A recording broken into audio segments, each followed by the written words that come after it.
Hai guys, kali ini aku bakalan share tentang pengalaman aku sama teman-teman dari KKN Kuliah Kerja Nyata Universitas Trunojoyo Madura jalan-jalan ke Batu Layar. Dan ini adalah salah satu potensi wisata yang ada di Desa Ujung Piring, Kecamatan Bangkalan, Kabupaten Bangkalan, Madura. Oke, dan hari ini kita akan jalan-jalan menggunakan sepeda motor. Hari ini kita bakalan jalan-jalan ke Batu Layar menggunakan sepeda motor bersama-sama dengan teman-teman KKN ya. Dan di sini kita sebelum memasuki ke area Batu Layar, kita akan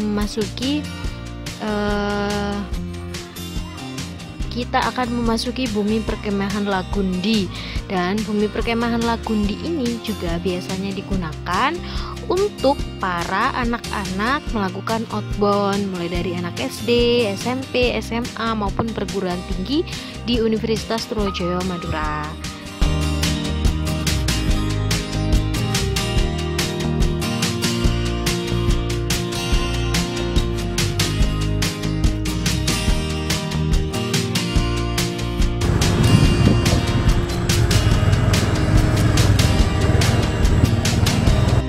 Itu beradaptasi ya. Amfibi. Apa bakal? Berat badan gue. Dan apa? Ini Tuhan Yesus. Licin.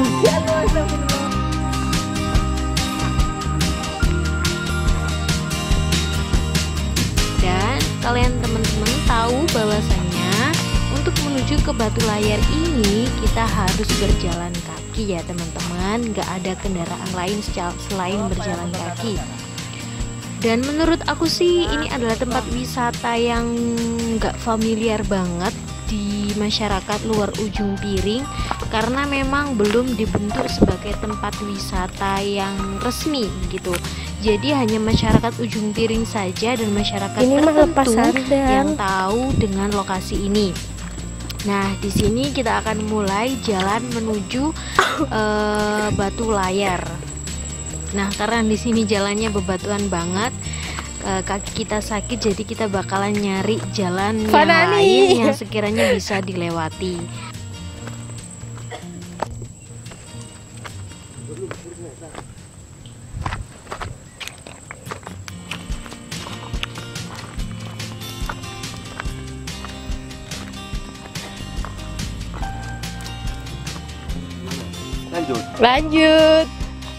Lanjut ya.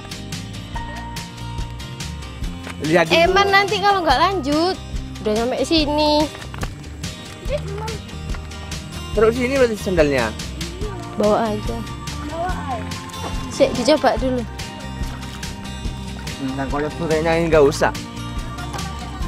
Nggak usah pakai sandal. Ya, taruh sini sandalnya.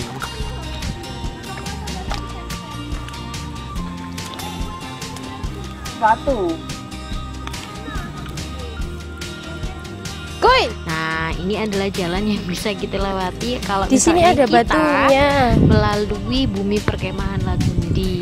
Kita akan jalan sekitar berapa ya? Enggak kok, kalau pakai sandal enggak tahu. Gak sampai 1 kilometer lanjut. sih. Ada Deket batunya banget ini di gitu. bawah. Karena memang di sini jalannya itu cuma satu jalan, satu arah gitu. Kita nggak bisa lewat jalan yang lain karena memang di sini kondisinya kita akan berjalan di atas air laut. Nah, di jalan ini sendiri hanya ada satu akses jalan. Kalau kita pakai akses jalan yang lain, kita bisa tercebur ke laut, teman-teman. Karena aku di sini pertama kalinya itu sangat terkejut banget. Kok bisa sih kita itu nyampe di tengah laut? Padahal kan lagi nggak ada jembatannya. Dan ternyata setelah aku tahu teman-teman, di situ ternyata saat air laut surut itu tuh kayak terbentuk jembatan dari batu. Tuh bisa kalian lihat, di situ ada orang jalan, di situ tuh terbentuk jalan setapak dengan batu. Tapi kalau misalnya kita berjalan beberapa meter ke sampingnya, itu tuh sudah masuk ke laut. Jadi kita harus benar-benar fokus untuk jalan di tengah-tengah jalannya gitu teman-teman. Nah, untuk air surutnya sendiri ini hanya sekitar pukul 5 pagi Itu mereka sampai nggak mau dengan ikut ya? sekitar pukul 9-10 lah gitu. Jadi saat di luar itu airnya sudah naik lagi, sudah jadi laut. Nah, karena di sini memang jalannya licin banget, Aduh, jadi makin kita harus dalam. lepas sepatu. Maksudnya lepas sandal. Kalau bisa sih kita harus pakai sepatu ya, sepatu boot gitu, nggak apa-apa. Karena memang jalannya di sini tuh ada bebatuan, karang bebatuan yang agak sakit di kaki kalau kita ke pinggirnya. Tapi kalau kita pas ke tengah jalannya, di situ akan ada batuan yang istilahnya itu nggak sakit di kaki gitu loh teman-teman. Jadi kita bisa nyaman buat jalan kaki meskipun nggak pakai alas kaki. Nah, kita akan mengikuti jalan ini teman-teman, jalan yang lurus gini. Ini sama aja kita tuh kayak kalau dari kejauhan tuh mau nyampe. kita seperti berjalan di atas laut gitu. Padahal sebenarnya di jalan ini tuh ada kayak batu gitu, batu yang keras tapi nggak sakit. Tapi kalau kita berjalan di sampingnya, beberapa meter di sampingnya itu sudah masuk ke karang yang sakit banget di kaki. Nah, perjalanan ini sendiri tuh nggak lama teman-teman, cuma membutuhkan waktu sekitar 20 menit, lama ya itu ya, sekitar 15-20 menit, karena memang kita jalan kakinya tuh bareng-bareng, aku sama teman-teman KKN, jadi tuh kayak agak asik dan nggak kerasa gitu nyampe nya. Oke, kita lihat-lihat aja. Dan sebenarnya tuh ada sih sejarahnya teman-teman. Oke, aku bakalan ceritain sejarahnya ya ke kalian. Untuk sejarahnya ini sebenarnya ini kan dinamakan Batu Layar teman-teman. Jadi ceritanya dulu itu di desa Ujung Piring. Kenapa dinamakan desa Ujung Piring? Lihat tuh. Jadi di desa Ujung Piring ini teman-teman, dulunya di atas langitnya yang bertepatan dengan desa Ujung Piring itu ada dua kesatria yang sedang bertempur, namanya itu Joko Tole dan Dampo Awang. Nah, karena dua pertempuran itu teman-teman, mereka kan sedang bertempur di kapal, istilahnya kapal yang bisa terbang gitu, nggak tahu ya, pokoknya di atas kapal, dan kapalnya bisa terbang di atas gitu loh. Akhirnya tuh mereka berdua itu bertempur, aku lupa apa penyebabnya bertempur, pokoknya Dampo Awang sama Joko Tole itu bertempur sehingga salah satunya tuh kalah teman-teman. Akhirnya kapal itu tuh pecah akibat dari pertempuran mereka, sehingga kapalnya itu pecah dan layarnya tuh jatuh di tengah laut yang pas banget dengan posisi Batu Layar saat ini. Jadi kenapa di tempat itu dinamakan Batu Layar? Dan tahu nggak sih kalian bahwasannya di Batu Layar ini tuh ada kayak batu besar. Sebenarnya dulunya itu kalau malam hari itu kalau misalnya kena angin dari laut itu akan berbunyi seperti Itu di video. layar, seperti Berarti layarnya profil. perahu gitu loh, layarnya kapal. Jadi kayak kalau kena angin gitu akan berbunyi Itu tuh yang seperti nyari layar. kerang. Jadi seakan-akan kayak ada kapal di tengah-tengah laut itu, tapi sebenarnya itu adalah ilusi suara dari angin yang mengenai batu. Gitu ceritanya teman-teman. Nah, alhamdulillah ini kayaknya kita udah nyampe di Batu Layarnya. Dan kalian tahu nggak, misalnya kalau kita udah nyampe di Batu Layar ini tuh batunya bener-bener sakit. Jadi kita tuh nggak tahu kalau posisi batunya kalau udah nyampe di tempatnya ini sakit. Jadi kita itu harus pakai sandal lagi. Dan harusnya kalau kesini tuh pakai sepatu guys. Nah, di sini itu biasanya dimanfaatkan untuk warga sekitar mencari kerang. Jadi di dalam batu-batuan ini tuh banyak sekali kerangnya. Terus habis itu biasanya banyak sekali anak kecil yang di sini, istilahnya itu main di sini tuh. Misalnya kalau ada liburan sekolah, terus ada orang tuanya yang lagi pengen nyari kerang gitu, mereka akan ke situ ikut sama orang tuanya. Nah, di sini tuh eksotis banget. Kalau misalnya kita mau foto-foto juga sesuai banget. Mohon maaf banget karena posisi kameranya itu jelek banget ya teman-teman, goyang-goyang terus karena memang di sini susah banget kalau misalnya kita mau ngambil Disengat video. kamu nanti. Pokoknya aku ceritain aja.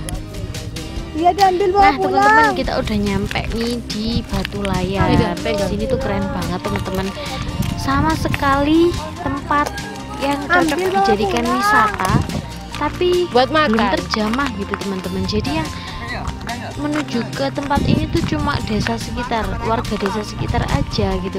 Jadi nggak ada yang namanya bayar parkir, tiket masuk dan lain sebagainya, bebas. Semuanya kesini tuh bebas. Dan yang paling kerennya lagi di sini tuh belum ada sampah teman-teman. Jadi tuh bener-bener bersih, belum ada sampah, dan sempet banget aku nemuin binatang-binatang juga yang masih sangat terlindungi. Kalau bisa kalian lihat di sana tuh ada batu yang sangat besar. Nah itu sebenarnya dinamakan Batu Layar. Dulunya di batu itu ada kayak lubang gitu teman-teman. Karena semakin lama semakin tergerus dengan ombak dan bentuknya itu sudah tidak lagi bisa menghasilkan bunyi. Oke, segitu aja penjelasan dari aku teman-teman. Kalian bisa lihat video ini sampai akhir ya. Terima kasih. Oh, dimakan. Pengen ikut liburan.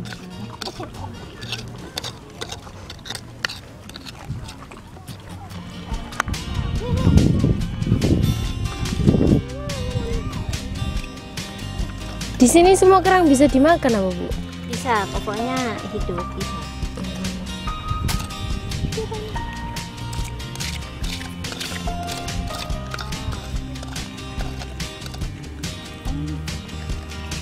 Kalau pasang jam berapa, Bu?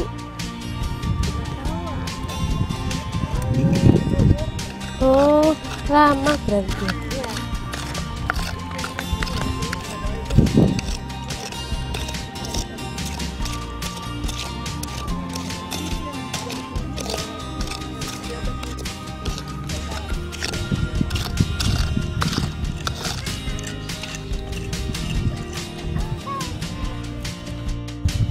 Action.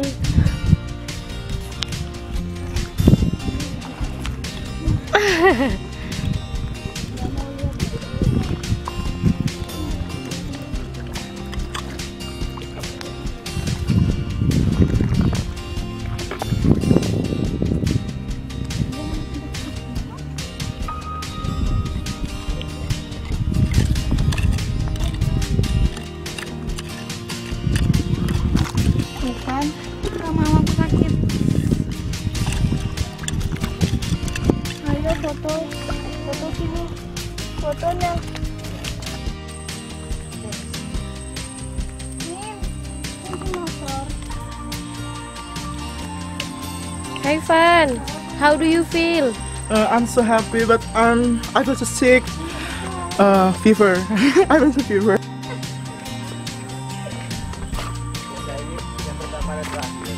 Iya, wis kak. Kono tapi biasa wae. Alay kayak api